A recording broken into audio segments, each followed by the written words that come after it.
राधे राधे मित्रों, आज हम आपके लिए यहाँ पर लेकर आए हैं श्री शिव महापुराण की उमा संहिता के अध्याय 13 से 16 की कथा, जो है वेद और पुराणों के स्वाध्याय तथा विविध प्रकार के दान की महिमा, नरकों का वर्णन और उनमें गिराने वाले पापों का दिग्दर्शन, पापों के लिए सबसे अच्छा प्रायश्चित तथा ज्ञान के महत्व का प्रतिपादन। तो चलिए शुरू करते हैं। शरद कुमार जी कहते हैं, मुने, जो वन में जंगली फलमूल खाकर तप करते हैं और जो वेद की एक ऋचा का स्वाध्याय करते हैं, इन दोनों का फल समान है। श्रेष्ठ द्विज वेदाध्ययन से जिस पुण्य को पाता है, उससे दूना फल वह उस वेद को पढ़ाने से पाता है। हे मुने, जैसे चंद्रमा और सूर्य के बिना जगत में अंधकार छा जाता है, उसी प्रकार पुराण के बिना ज्ञान का आलोक नहीं रह जाता, अज्ञान का अंधकार छाया रहता है। इसलिए सदा पुराण का अध्ययन करना चाहिए। अज्ञान के कारण नरक में पड़कर सदा संतप्त रहने वाले लोक को जो शास्त्र का ज्ञान देकर समझाता है, वह पुराण वक्ता अपनी इसी महत्ता के कारण सदा पूजनीय है। जो साधु पुरुष पुराण वक्ता विद्वान को दान का पात्र समझकर बड़ी प्रसन्नता के साथ उसे उत्तमोत्तम वस्तुएं देता है, वह परम गति को प्राप्त होता है। जो सुपात्र ब्राह्मण को भूमि, गौ, रथ, हाथी और सुंदर घोड़े देता है, उसके पुण्य फल का वर्णन सुनो। वह इस जन्म में और परलोक में भी संपूर्ण अक्षय मनोरथों को पा लेता है तथा अश्वमेध यज्ञ के फल का भी भागी होता है। हे मुनीश्वर, जो पुरुष भगवान शिव की कथा सुनता है, वह कर्मों के विशाल वन को जलाकर संसार से तर जाता है। जो 2 घड़ी, 1 घड़ी अथवा 1 क्षण भी भक्ति भाव से भगवान शिव की कथा सुनते हैं, उनकी कभी दुर्गति नहीं होती। हे मुने, संपूर्ण दानों अथवा संपूर्ण यज्ञों में से जो पुण्य होता है, वही फल शिव पुराण सुनने से अविचल रूप में प्राप्त होता है। व्यास जी विशेषतः कलयुग में पुराण श्रवण के सिवा मनुष्यों के लिए दूसरा कोई श्रेष्ठ धर्म नहीं है। वहीं उनके लिए मोक्ष एवं ध्यान रूपी फल देने वाला बताया गया है। शिव पुराण का श्रवण और शिव नाम का कीर्तन मनुष्यों के लिए कल्प वृक्ष का रमणीय फल है, इसमें संशय नहीं है। यज्ञ, दान, तप और तीर्थ सेवन से जो फल मिलता है, उसी को मनुष्य पुराणों के श्रवण मात्र से पा लेता है। प्रतिदिन सुपात्र लोगों को बड़े बड़े दान देने चाहिए। वे दान दाता के उद्धारक होते हैं। हे विप्रवर, सुवर्ण दान, गोदान और भूमिदान, ये 3 पवित्र दान हैं जो दाता को तारते हैं, देने वालों का भी उद्धार कर देते हैं। सुवर्ण दान, गोदान और पृथ्वी दान, इन श्रेष्ठ दानों को करके मनुष्य सब पापों से मुक्त हो जाता है। तुला दान की भी बड़ी प्रशंसा की गई है। गौ और पृथ्वी के दान भी प्रशस्त एवं समान शक्ति वाले हैं, परंतु सरस्वती का दान इन सबसे अधिक उत्तम है। नित्य दुही जाने वाली गाय, छाता, वस्त्र, जूता तथा अन्न और जल, ये सब वस्तुएं याचकों को देनी चाहिए। ब्राह्मणों को तथा अपीड़ित याचकों को जो संकल्प पूर्वक धनादि वस्तुओं का दान किया जाता है, उससे दाता मनस्वी होता है।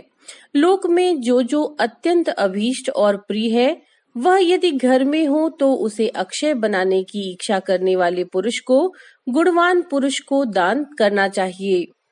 तुला पुरुष का दान सब दानों में उत्तम है। जो अपने लिए कल्याण चाहे, उसे तराजू पर बैठना और अपने शरीर से तौली गई वस्तु का दान करना चाहिए। दिन में, रात में, दोनों संध्याओं के समय, दोपहर में, आधी रात के समय तथा भूत, वर्तमान और भविष्य, तीनों कालों में मन, वाणी और शरीर द्वारा किए गए सारे पापों को तुला पुरुष का दान दूर कर देता है। इसके बाद ब्रह्मांड दान का महात्म्य एवं ब्रह्मांड का वर्णन करके शरद कुमार जी ने कहा, मुनिवरों में श्रेष्ठ व्यास जी, पाताल लोक से ऊपर जो नरक है, उनका वर्णन मुझसे सुनो। पापी पुरुष उन्हीं में यातनाएं भोगते हैं।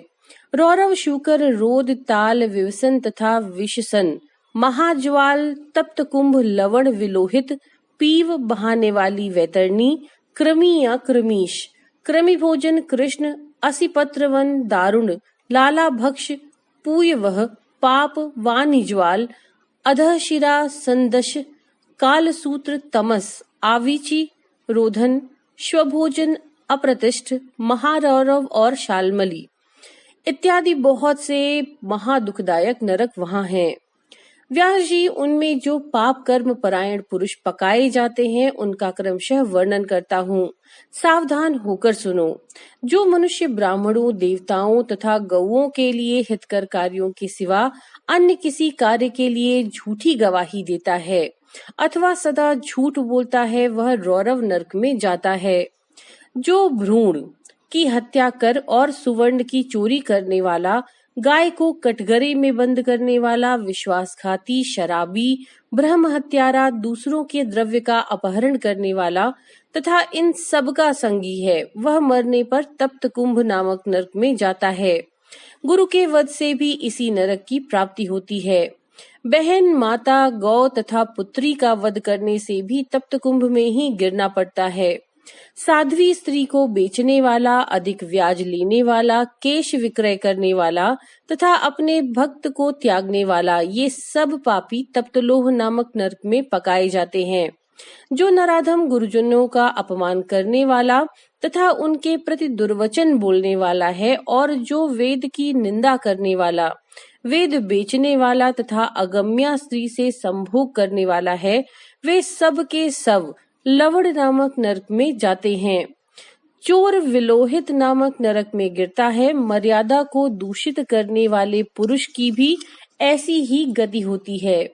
जो पुरुष देवता, ब्राह्मण और पितृगण से द्वेष करने वाला है तथा जो रत्न को दूषित करता है, वह कृमिभक्ष नामक नरक में पड़ता है। जो दूषित यज्ञ अर्थात दूसरों को हानि पहुंचाने के लिए अभिचारिक प्रयोग या हिंसा प्रधान तामस यज्ञ करता है, वह क्रमीश नामक नरक में पड़ता है। जो नराधम पितृगण, देवगण और अतिथियों को छोड़कर अर्थात बलि वैश्व देव के द्वारा देवता आदि का भाग उन्हें अर्पण किए बिना ही भोजन कर लेता है, वह उग्र लाला भक्ष नरक में गिरता है। जो शस्त्र समूहों का निर्माण करता है, वह भी उसी में जाता है। जो द्विज अंत्यज से सेवा लेता है, असत दान ग्रहण करता है, यज्ञ के अनाधिकारियों से यज्ञ कराता है और अभक्ष्य भक्षण करता है, ये सब के सब रुधिरोग नामक नरक में गिरते हैं। जो सोमरस को बेचने वाले हैं, उनकी भी यही गति होती है। यज्ञ और ग्राम को नष्ट करने वाला घोर वैतरणी नदी में पड़ता है। जो नई जवानी से मतवाले हो, धर्म की मर्यादा को तोड़ते हैं, अपवित्र आचार विचार से रहते हैं और छल कपट से जीविका चलाते हैं, वे कृत्य नामक नरक में जाते हैं। जो अकारण ही वृक्षों को काटता है, वह असिपत्र वन नामक नरक में जाता है। भेड़ों को बेचकर जीविका चलाने वाले तथा पशुओं की हिंसा करने वाले कसाई वाणिज्वाल नामक नरक में गिरते हैं। भ्रष्टाचारी ब्राह्मण, क्षत्रिय और वैश्य तथा जो कच्चे खपड़ों अथवा ईंट को पकाने के लिए पजावे में आग लगा देता है, वे सब उसी वाणिज्वाल नरक में गिरते हैं। जो व्रतों का लोभ करने वाले तथा अपने आश्रम से गिरे हुए हैं, वे दोनों ही प्रकार के पुरुष अत्यंत दारुण संदंश नामक नरक की यातना में पड़ते हैं। जो ब्रह्मचारी होकर भी स्वप्न में वीर्य स्खलन करते हैं तथा जो पुत्रों से विद्या पढ़ते हैं, वे स्वभोजन नामक नरक में गिरते हैं। इस तरह ये तथा और भी सैकड़ों हजारों नरक हैं, जिनमें पाप कर्मी प्राणी यातनाओं की आग में डालकर पकाए जाते हैं।